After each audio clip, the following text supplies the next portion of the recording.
Good day, everyone. So, today we are going to talk about empowering students to self regulate motivation, to study, and learn. So, addressing individual student factors such as motivation is significant because the ability to self motivate is essential for independent learning. Methods to address motivation will be the focal point of this chapter. Strategies discussed in this chapter are appropriate for students who are referred because they do not have academic goals, seem not to care, believe that success is more closely tied to ability than to effort, or pessimistic. According to Harvey and Wolf, student motivation and self discipline have an obvious and profound impact on academic achievement.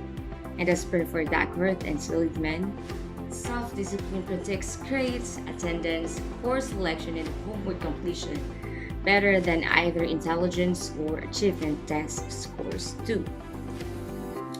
According to Pentridge and Strong, academic motivation varies for all students according to the subject matter, assignments, classroom climate, teacher student relationships, peer relationships, and other situational factors ranging from health to environmental stressors. So, successful students can be extrinsically or externally motivated to achieve an end result, and intrinsically motivated to participate in an activity for his or her own sake. So, or they can be both extrinsically motivated to do well and intrinsically motivated by an interest in the material. To help students increase their academic motivation, it can be appropriate to apply one or more of the following perspectives. So the first one is from Rogers. So it's more on person centered. So students are motivated by a drive for personal growth, which is fostered by positive relationships with parents, teachers, and mentors. And according to Bandura and Skinner, so they are more about behaviorism. So students are motivated when they are reinforced or rewarded, or when they observe others receiving reinforcements. And according to Maslow, so this is more on humanism, students are motivated to meet deficiency needs such as survival, safety, belonging, and self esteem first. Then they can turn to meeting growth needs such as intellectual achievement, aesthetics, and self actualization. And based on the choice theory of Glaser, everyone chooses methods to meet basic needs for fun, safety, love or belonging, freedom, and power or control. Any given activity can meet multiple needs or can meet one need while conflicting with another. And based on psychosocial development of Erikson and self-determination by Desi and Ryan, students are internally motivated to be competent, control their environment, and relate to others.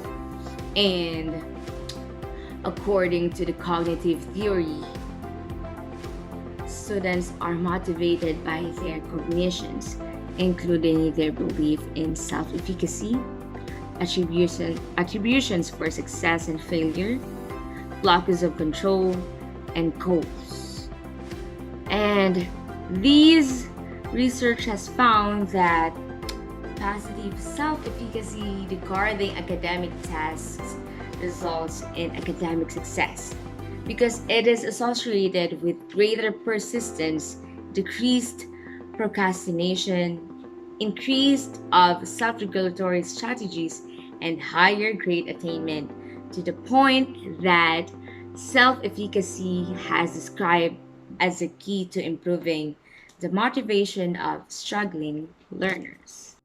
A considerable body of research has differentiated differentiated goal orientations into four types.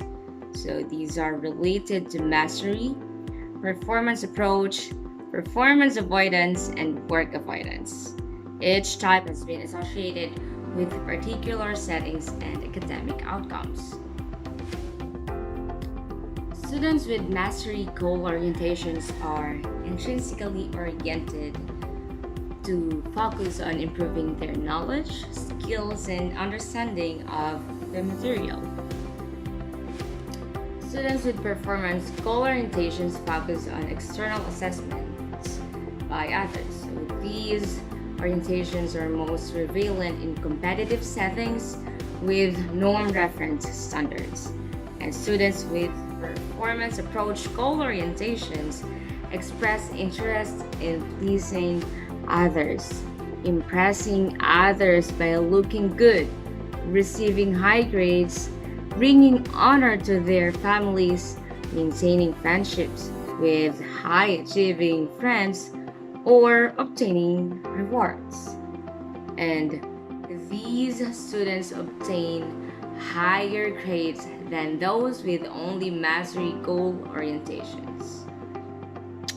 And students with performance avoidance goal orientations focus on not looking bad or appearing incompetent.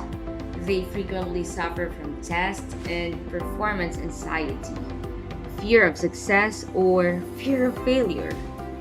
Performance avoidance goal orientations are associated with poor academic outcomes, superficial learning, and preference for less challenging assignments and surface level processing.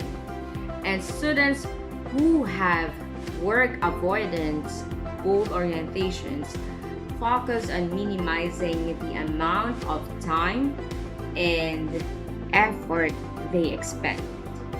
So these students have the poorest academic outcomes and are likely to procrastinate. And students usually develop their belief systems by adapting the belief systems of their parents and teachers. Thus, educators and parental expectations conveyed overtly and covertly have a profound influence on development of students' beliefs about their ability to do well in school and have direct impact on academic performance. When educators or parents convey low expectations, students respond with lower achievement and have lower self-assessment of their ability. Higher expectations for student achievement are a hallmark of educational excellence because students respond with higher achievement and improved academic self-efficacy. So let's talk about self-regulation and motivation.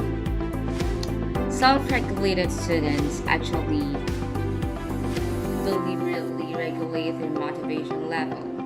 And according to Walters, the successful students used a variety of cognitive, social, volitional, and extrinsic and intrinsic motivational strategies, and that they varied these strategies according to context.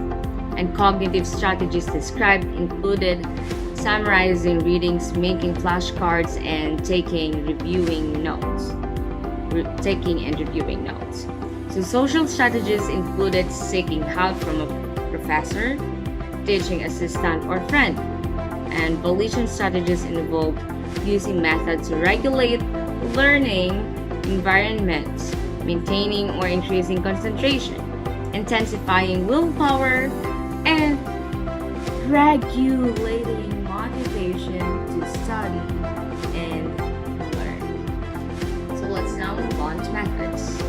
And for preparation, there should be assessing motivation or assessing the student's motivation. So assessing students' motivation is complex and it requires an ecological approach. So first, it is useful to review the cumulative academic file to determine any pattern of academic difficulties, noting fluctuations by subject area, age, and so forth, and school actually. So often collaboratively reviewing the file with the student can be quite illuminating. It can also be helpful to assess social factors as discussed in the previous chapters.